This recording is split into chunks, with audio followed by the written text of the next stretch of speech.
so the way I got into this is that, so like I was a chiropractor and I owned chiropractic clinics in the Kansas City area. And I went to a chiropractic conference and I heard somebody talk about this thing called the infinite banking concept.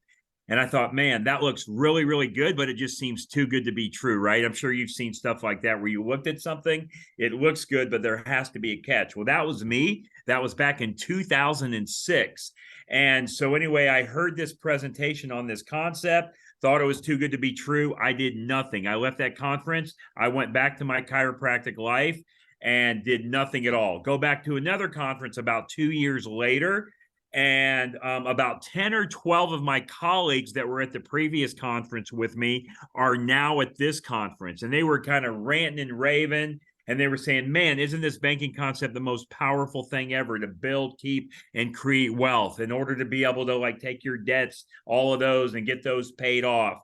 And all about keeping the dollars and the money in your family, all without working any harder, changing your cash flow, taking any additional risk, or losing control just by adding one step in your financial life. So I thought to myself, there has to be something to this, right? There's no way 10 or 12 of my colleagues are going to be lying to me, maybe one or two, but not 10 or 12. So I came home and I told my wife, and it was in February of 2008. I said, honey, we got to start implementing this concept in our life. And at that time, I found myself $984,711 in debt, almost $1 million in debt that I owed the creditors. Now, at the time, I was in the Kansas City Now, was area. that real estate debt, or was that like credit card? That was, High yeah, interest. that was credit cards, student loans, my house loan Yeah. that I had. I had a house, right, that I lived in. I also had a condo in the Lake of the Ozarks between St. Louis and Kansas City.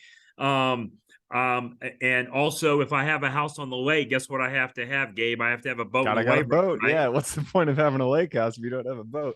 And I'm an airplane pilot, so I have to have an airplane. So I was almost $1 million in debt. I was able to take this concept and apply it into my life, and I was able to pay that debt off in 39 months.